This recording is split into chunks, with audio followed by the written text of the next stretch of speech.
जो करते थे जैन धर्म के महागौरव की बात, चलो सुने हम संतों से उस महासंत की बात। आचार्य श्री के तप संयम करुणा को करके यार, साधु साध्वी संत सभी करते हैं गुणानुवाद। गुणानुवाद गुणानुवाद गुणानुवाद गुणानुवाद।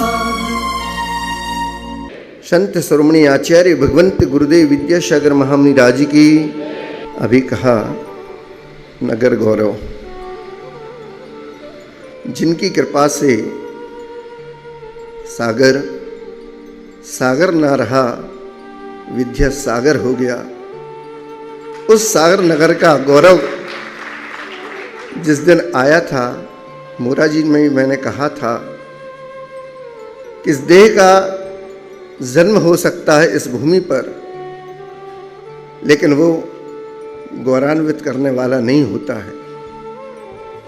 गौरवान्वित जिसने किया इस भूमि को, वो नगर गौरव तो कोई और थे। 1983 में मोराजी की धरा पर जब आचार्य भगवंत ने 2 मुनि दीक्षाएं दी थीं, ज्येष्ठ सेठ निर्यापक श्रमण मुनि श्री योग सागर जी महाराज और ज्येष्ठ सेठ निर्यापक श्रमण श्री नियम सागर जी महाराज, वास्तव में वे 2 भव्य आत्माएं ही इस सागर नगर के गौरव हुए हैं। उसके बाद ये परंपरा चली है, तो आचार्य भगवंत की कृपा पात्र फिर इन अरंगणों को उठा उठाकर गांव-गांव और नगर नगर में पांव-पांव से जाकर छालों को और बहते पैरों की उस रक्त को ना देखते हुए आचार्य भगवंत ने इन भव्यों को उस कबाड़ से उठाया जिसको आप दीपावली पर घर के बाहर कर देते हैं। गुरुदेव ने ऐसी उस कबाड़ की मंडी से उन अनगढ़, जिसको आप कोई वस्तु नहीं समझते, गुरुदेव ने उठाया, तरासा और जिनको कोई मूल्य ना था उनको अमूल्य बना दिया। प्रसंग हर दिल में है। विश्व त्रासदी का 6वां दिन है, लेकिन दिल आज भी स्वीकार नहीं कर पा रहा है कि पूज्य गुरुदेव भगवान हमारे बीच नहीं है। मैं कैसे कह दूं कि गुरुदेव हमारे ऐसे थे, जिह्वा में वो शक्ति नहीं कि थे शब्द को बोल सकूं। मैं तो यही बोलूंगा कि मेरे गुरुदेव ऐसे हैं, ऐसे रहेंगे, ऐसे हैं। संसार के समस्त साधुओं में दिगंबर जन साधुओं का महत्वपूर्ण स्थान है, क्योंकि वो एक ऐसी मुद्रा है जो यथाजात बालकवत रूप को धारण करते हैं। मन में उनके कोई छल कपट नहीं होता है। जिस प्रकार एक बालक आप वस्त्र पहनाते हैं, वह कपड़े को फेंक देता है और यथाजात रूप में, दिगंबर रूप में रहना वह पसंद करता है। मिट्टी में खेलता है, माँ नहलाती है, धुलाती है, कपड़े पहनाती है, वह बार बार उस वस्त्र को उतार देता है। ऐसा निष्कपट मन, ऐसे मुनिराजों का मुनि मन सब निर्मल नीर प्रासों का गंध भरा आप पढ़ते हैं। ऐसे उन मन वचन काय के धारी इस देह को रत्नत्रय से पवित्र पावन करने वाले पूज्य गुरुदेव, जिनके जीवन में वैराग्य का प्रस्फुटन मात्र 9 वर्ष की आयु में हो गया था। चारित्र चक्रवर्ती आचार्य शांति सागर जी महामुनिराज जब दक्षिण में थे, उस समय वह सदलगा के पास पहुंचे।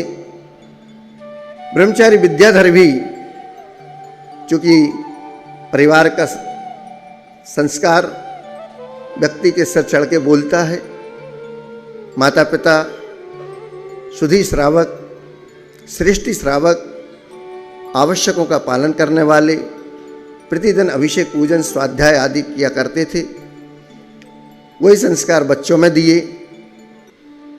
और जहाँ भी मालूम पड़ता था कि गांव में हैं तो गांव में जाते थे, और नहीं तो 15-20 किलोमीटर दूर भी हों, कोई मुनिराज हों, कोई त्यागी तपस्वी हों, तो उनके दर्शन करने बालक विद्याधर चले जाते थे, दोस्त मारुति को साथ में लेकर, और कभी अकेले भी, कभी साइकिल से भी। तो आचार्य चारित्र चक्रवर्ती शांति सागर जी मुनिराज जब पहुँचे और प्रवचन चल रहा था, और प्रवचन सुनने को जब पहुँचे ब्रह्मचारी विद्याधर, मन में उत्कंठा थी कि संसार में नहीं फंसना, संसार से बाहर निकलना है। और आचार्य शांति सागर महाराज जी ने प्रवचन के बीच में एक कथानक सुनाया, एक दृष्टांत सुनाया। 2 भाइयों की कथा थी, और जब उनके बीच का वह प्रसंग निकला तो वहीं से उन्होंने भी अपने जीवन का एक लक्ष्य बना लिया कि मुझे अब संसार से पार होना है। और उनके उस बीज का जो आरोपण हुआ था, आचार्य शांति सागर जी महाराज के पादमूल से उन्होंने उस बीज को अपने हृदय में सजोया, आगे बढ़े। आचार्य देशभूषण सागर मुनिराज के पास पहुँचे, ब्रह्मचर्य व्रत को धारण किया। परिवार का मोह बढ़ रहा था, वो छटपटा रहे थे कि कब इससे हम बाहर निकलें। तो महाराज से भी आज्ञा मांगी, कई जगह जाके वैयावित्ति की, आहारदान आदि का भी संयुक्त निमित्त बने, और यहाँ तक कि 20 किलोमीटर दूर जा जाकर भी संघ के लिए दूध और शुद्ध जल की व्यवस्था की। ये संस्कार बालक विद्याधर में थे, उनको आगे बढ़ाते गए। और आचार्य देशभूषण सागर मुनि महाराज के सबसे कृपा पात्र और प्रिय ब्रह्मचारी थे। भाव था दीक्षा का, लेकिन कुछ कारणवश नहीं हो पा रही थी, या कुछ पुण्य कमजोर था, परिवार का मोह भी आड़े आ रहा था, ज्ञान की पिपासा थी। तो आज्ञा लेकर जब राजस्थान पहुँचे, 2 दिन का उपवास हुआ, रास्ते का कुछ पता नहीं था, पूछते पूछते वहाँ तक पहुँचे। जब अजमेर नगर में पहुँचे तो वहाँ पर जो श्रावक सुधी सृष्टि मिले, पहले उनको स्नान आदि कराया, भोजन कराया। तत्पश्चात आचार्य ज्ञान सागर जी महाराज के पादमूल में ले गए, बताया ये दक्षिण भाषा बाहर से आए हैं, आपके दर्शनार्थ आए हैं, और दूसरे संघ से महाराज ने आपके पास पहुंचाया है। देखा तो जिस प्रकार एक जौहरी हुआ करता है, रत्नों की पारखी जौहरी करता है, स्वर्ण की पारखी स्वर्णकार करता है, लोहे का पारखी लोगड़िया हुआ करता है, उसी प्रकार अगर कोई मोक्ष मार्ग में बढ़े, रत्नत्रय को प्राप्त करना चाहे, तो ऐसे रत्नत्रय के धारी आचार्य भगवंत 36 मूल गुण के धारी उस भव्य जीव की भी पहचान कर लिया करते हैं, और उसके पश्चात उसकी भी कुछ परीक्षा किया करते हैं। उन्होंने भी परीक्षा की, पूछ लिया कहाँ से आए, दक्षिण से आया, सदलगा ग्राम से आया, नाम विद्याधर। किस उद्देश्य से आए? ज्ञान की, रत्नत्रय को धारण करने की भाव से आया हूँ भगवान, आपकी कृपा मिले। हाँ ठीक है, भावना तो होना चाहिए, लेकिन आचार्य ज्ञान सागर जी महाराज प्रकांड विद्वान पंडित भूरामल पूर्व अवस्था से सारे संघों को पढ़ाते थे। शिव सागर जी महाराज, वीर सागर जी महाराज आदि संघों में भी उन्होंने खूब पढ़ाया, सबको ज्ञान का दान दिया, और स्वयं भी प्रकांड विद्वान थे ही। उन्होंने सोचा कि जीवन में इतने लोगों को मैंने ज्ञान का दान दिया, सब कुछ किया, लेकिन मैंने अभी तक रत्नत्रय को भी धारण किया है। तो ऐसे कई लोग आते हैं, ज्ञान तो प्राप्त करते हैं, लेकिन उसके रूप हमको चारित्र है जो आचरण के रूप में दिखाई नहीं देता है। तो ऐसे कई लोग आए, ज्ञान का अर्जन किया और चले गए। तो उन्होंने कहा कि ऐसे विद्याधर तो कई आए, विद्याओं को प्राप्त किया और यहाँ से उड़ के चले गए, आप भी ऐसे उड़ के चले जाओगे? तो कहते हैं कि first impression is the last impression. गुरुदेव के श्री चरणों में अगर कोई पहुंचा है तो गुरुदेव के सिर पर चढ़ के नहीं बोला जाता है, गुरु के पादमूल में बैठकर सिर को झुकाकर, नजरें झुकाकर, उनके अंगूठे को देखते हुए अपनी बात विनय पूर्वक की जाती है। गुरु 6 बार भगाता है, उसके बाद भी वह 6 बार लौट के आता है। भगवान कृपा करेंगे, कृपा करेंगे इस विश्वास के साथ। और उन्होंने भी कह दिया कि first impression is the last impression. आपको लगता है कि आपके चरणों में तक जितने विद्याधर आए वो सब उड़ के चले गए, लेकिन ये विद्याधर ऐसा आया है कि जो आपके चरणों में आज से वाहन का, सवारी का त्याग करता है। ऐसा जब गुरु को मिला उत्तर सामने तो गुरु भी निरुत्तर हो गए।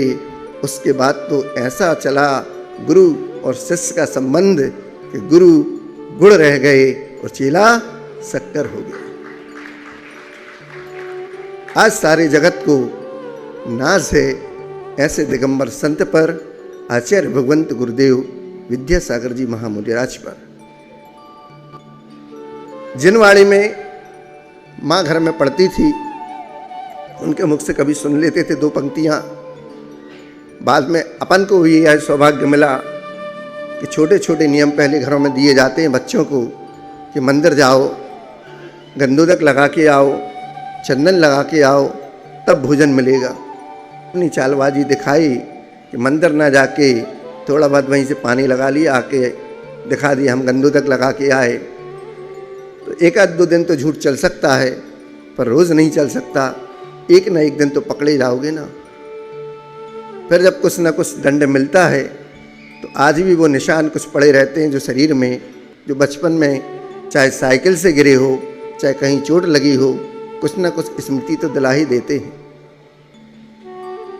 चंदन लगा के आओगे, अब वो चंदन तो घर में मिलता नहीं है, चंदन तो मंदिर में ही मिलेगा, प्रभु के चरणों से ही मिलेगा, तब जाके वो नियम पूरा होता। अब कोई झूठ नहीं चला। छोटे छोटे नियम भी एक दिन बहुत बड़े हो जाते हैं और घुटनों के बल चलने वाले पैरों पे चल जाते हैं। वही नियम जिस प्रकार भी कहा गया कि प्रायश्चित लें, छोटे छोटे लें या बड़े लें, प्रायश्चित तो प्रायश्चित हुआ करता है, नियम भी उसी प्रकार कोई छोटा या बड़ा नहीं होता, नियम तो नियम हुआ करता है।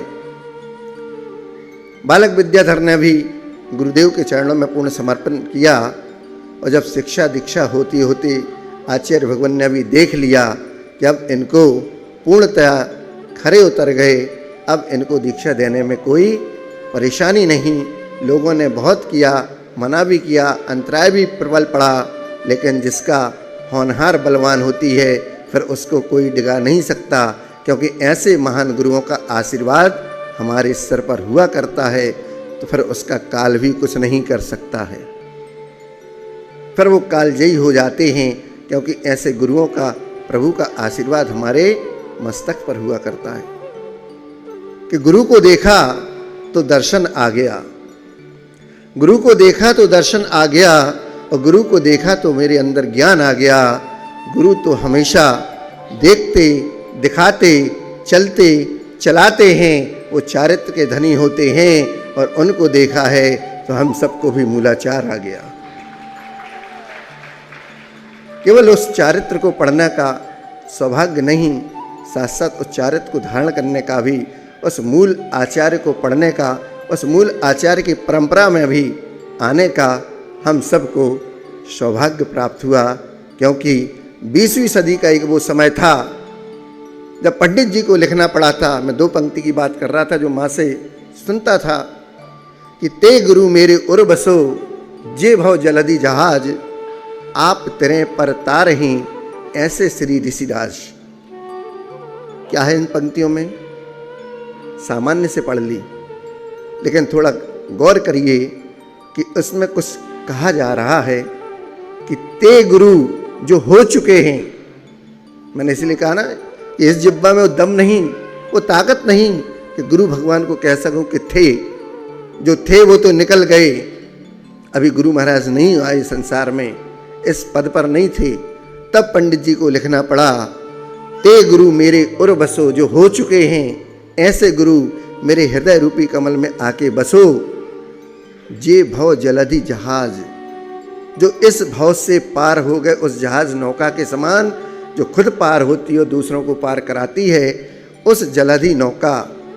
ते गुरु मेरे उर बसो, जे भव जलधि जहाज।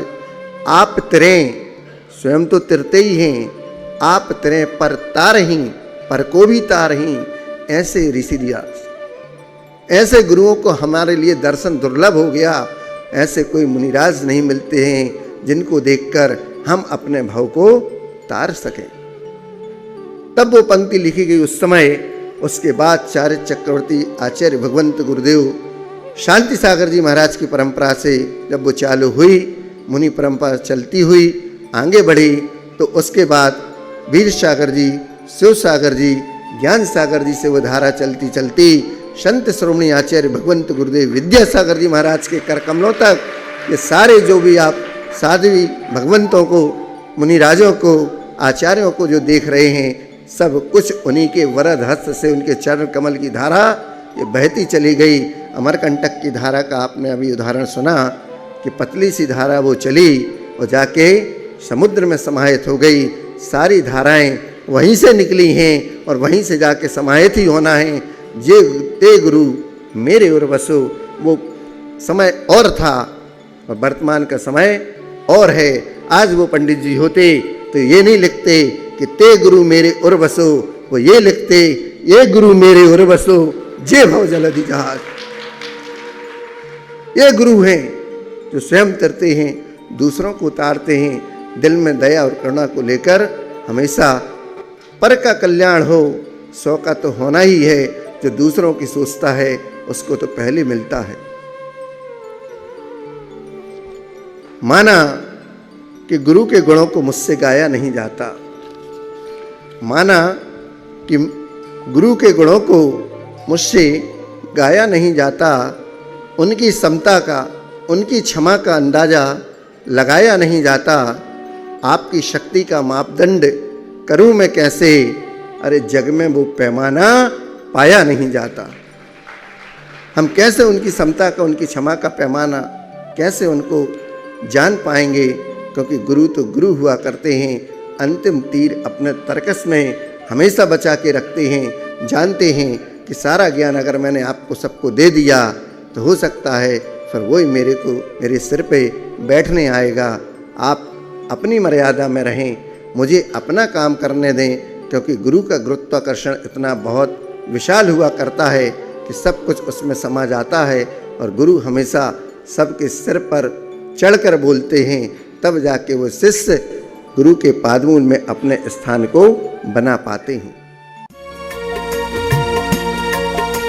जो करते थे जैन धर्म के महागौरव की बात, चलो सुने हम संतों से उस महासंत की बात। आचार्य श्री के तप संयम करुणा को करके याद, साधु साध्वी संत सभी करते हैं गुणानुवाद। गुणानुवाद, गुणानुवाद, गुणानुवाद, गुणानुवाद।